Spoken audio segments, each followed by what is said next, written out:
आज चूंकि पार्लिमानी साल मुकम्मल होने पर सदर का पार्लियामेंट से खिताब था और पार्लियामेंट बजाते खुद इन क्वेश्चन है, क्या इलेक्शन धांधली और मुतनाज़ कानून साजी जैसे जो इक़दामात हैं इनके खिलाफ दरख्वास्तें सुप्रीम कोर्ट में मौजूद हैं, क्या ये अदलिया के लिए सबसे तरजीही मामला नहीं होना चाहिए था? नहीं, तरजीही मामला होना चाहिए था। अदलिया के सामने जो तरजीही मामलात हैं उनमें से ज़ाहिर है पार्लियामेंट की साख्त का जो मसला होगा वो सबसे अहम होगा। पर इस वक्त जो आइनी बेंच है वो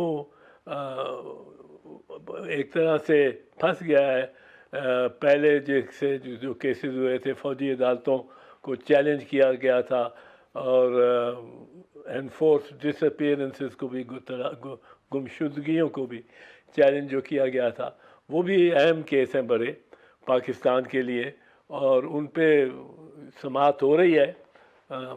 ये फौजी अदालतों वाला इख्तिताम पजीर होने वाला है, लेकिन ये इसमें शक नहीं कि पार्लियामेंट से मुतल्लिक और ख़ास कर पार्लियामेंट की इसकी स्ट्रक्चर के सही और किसी भी इबाम के से ऊपर बुलंद होना चाहिए और ये केस बड़ी अहमियत का है। ये सुनना चाहिए अदलिया को और फ़ौरन सुनना चाहिए। बैरिस्टर साहब, ये जो रिवायती इलेक्शन की डिस्क्रिपेंसीज को हल करने का निज़ाम बना रखा है जिसमें ट्राइब्यूनल्स में आप जाते हैं, वो भी आपने देखा कि ट्राइब्यूनल्स को तब्दील किया गया। इस्लामाबाद हाई कोर्ट में से जो ट्राइब्यूनल बना जस्टिस तारिक महमूद जहांगीरी, उस ट्राइब्यूनल से मुज़ाहमत की गई, कानून लाया गया ताकि हम उस ट्राइब्यूनल को तब्दील करें। जो इख्तियार इलेक्शन कमीशन से लिया था इस इलेक्शन से पहले, इसी पीडीएम ने वही इख्तियार वापस इलेक्शन कमीशन को दिया। जजेस रिटायर्ड को लाने की कोशिश की गई। उसका नतीजा यह है कि एक साल गुजर गया, अभी तक केसेस वहीं के वहीं खड़े। नहीं, उनको गवर्नमेंट को तो ये सूट करता है ना, गवर्नमेंट के तो इससे तकलीफ़ नहीं होती अगर केसेस उनके ख़िलाफ़ जो है उनकी सुनवाई नहीं होती और जो मुकदमात हैं उनमें इनमें ताख़ीर होती है तो गवर्नमेंट तो बड़ी खुश है। गवर्नमेंट तो रिस्पोंडेंट है, उसको उसकी तो ख्वाहिश है कि ये केस कभी भी ना फैसला हो। और इमरान खान साहब और बुशरा बीबी के केसेस की समाअत भी सुस्त कर दी गई है।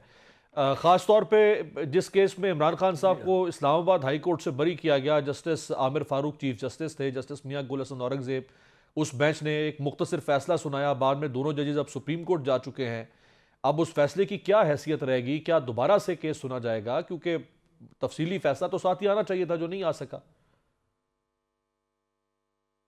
ये एक इन्होंने पैटर्न ही बना लिया जजेस ने। ये इनकी काहली है कि शॉर्ट ऑर्डर दे देते ताकि एकदम जो हुकूमत में और जो प्रेशर वकला का या फरीकैन का होता है कि जल्दी फ़ैसला करो, कम से कम एक फ़रीक का तो होता है कि जल्दी फ़ैसला करो, दूसरा फ़रीक कतराता फिरता है पर फिर भी जल्दी फ़ैसला से अवाम में एक उसकी अच्छी अदलिया की होती है शोहरत। क्योंकि हम अब 134वें नंबर पे हैं दुनिया में, तो इनको चाहिए तो सही कि ये जल्दी केसेस सुने और उन पे फ़ैसले भी दें, पर वकला ने भी बहस करनी होती है, उसमें ये सब कुछ होता है। ये जो मामला है इसके बारे में बहस तो असल ये हो रही है कि दो जजेस के, जो आपने भी कहा, दो जजेस ने फैसला दिया है शॉर्ट ऑर्डर और वो चले गए सुप्रीम कोर्ट में दोनों के दोनों। अब क्या वो short for reasons to be recorded later we are giving this, तो for reasons to be recorded later क्या ये जजमेंट उस वक्त ही होगी नाफिज उलअमल जब के वो डिटेल रीजंस भी आएंगे कि नहीं? इसमें बड़ी क्लियर बात है। इमरान खान को उन्होंने अक्विट कर दिया उन जजेस ने, उन्होंने रीज़न जजमेंट लिखी है कि नहीं लिखी? Short order is the main order और इसके बाद कोई ये 2 साल लगा दें जजेस अगर डिटेल्ड ऑर्डर लिखने, तो फिर ये हवा में मुअल्लक रहेगा ये फैसला, कोई ना ज़मीन पे इसका असर होगा, ना हवाओं पे इसका कोई असर होगा, ना आसमान पे होगा, ये मुअल्लक रहेगा। ऐसा नहीं है। इसकी मिसाल एक सबसे बड़ी मैं देता हूँ कि 13 जजेस सुप्रीम कोर्ट ने, कि 13 जजेस ने जी एक इफ्तिखार मोहम्मद चौधरी को चीफ जस्टिस बहाल किया 20 जुलाई 2007 को, और शॉर्ट ऑर्डर से बहाल किया। For reasons to be recorded later we hereby declare the action notification by the President Pervez Musharraf as null and void, of no legal effect, and consequently we direct that this Chief Justice of Pakistan be restored unimpeded to his earlier position. अब वो short order 13 जज थे supreme court, उन्होंने short order तो सुना दिया unanimously जी, और उसमें अब वो हुआ ये कि 20 जुलाई को उन्होंने सुनाया फैसला, नवंबर तक उन्होंने नहीं लिखा हुआ था। वो बस इसी में मुतमईन थे, खुश थे कि हमने बहुत बड़ा फैसला कर दिया और लोग हमारी तारीफ़ करते हैं कि वाह वाह ये कमाल कर दिया जुडिशरी ने। था वो कमाल ही, और मैं उसमें वकील था, बिल्कुल तो मैं तो कहूँगा कि कमाल था। पर उसके बाद ये नवंबर तक इन्होंने फैसला नहीं लिखा डिटेल किसी जज ने, और 3 नवंबर को इमरजेंसी जो था मुशर्रफ ने इमरजेंसी लगा दी, मार्शल लॉ लगा दिया, और इन जजों को गिरफ्तार भी कर लिया। फिर इनको रिहा किया किसी को 2 महीने बाद, किसी को 4 महीने बाद। अब ये भूल ही नहीं सिर्फ गए, खलील रमदे ने मुझे बताया, रमदे साहब ने, कि ये उनके कागजात भी सारे ले गए जो जजमेंट के लिखने थे। वो छापा मार जो फौज आई उन्होंने कागजात भी सारे ले लिए। अब ये ख़ास कर जो जजमेंट के बारे में कागजात उनके मेज़ पे ऊपर ही पड़े थे, वो सारा लिफाफे ही ले गए। अब वो जब ये हुआ तो इनके पास कोई मटेरियल ही नहीं था जजमेंट लिखने का। ये बहाल हो गए जजेस,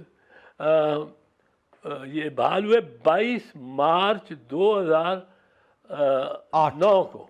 अब ये 2009 को अब ये जो 22 मार्च 2009 और 20 जुलाई 2007, ये 2007 से 2009 तक चले गए, और अगर 2 महीने और होते तो 2 साल हो जाते, पर वो 2 साल नहीं, वो कोई 20 महीने बाद इन्होंने फैसला सुनाया। अब क्या उसके दौरान इफ्तिखार मोहम्मद चौधरी ने जुडिशल काम नहीं किया, चीफ जस्टिस नहीं रहा? बिल्कुल रहा। He was chief justice. 17 जजेस को बिठा के बेंच बना के, और वो चीफ जस्टिस अपने फैसले करते थे, और उन्होंने बहुत सारे फैसले किए, और वो बाकायदा चीफ जस्टिस है। Short order, short order is the order. अब उसके रीजन अदालत ने कुछ देने हो, ये उसमें उससे अग्रीव्ड पार्टी का जो एक और असूल है, जो मुल्जिम है बेकसूर है, उसका तो कोई उससे लेना देना नहीं ना। अदालत अगर नहीं लिखवा रही, बिल्कुल। और इसमें अमीर यही बात एक अंग्रेजी के कानून से मुतल्लिक एक इडियम है, उनकी रिवायत है कहने की। वो कहते हैं, no man shall be affected adversely by an act of court. अगर अदालत कोई गलती करती है तो उसका दोनों पार्टी में से किसी को नुकसान नहीं हो सकता। और अब मुल्जिम को तो और ज़्यादा प्रोटेक्ट करते हैं लॉ।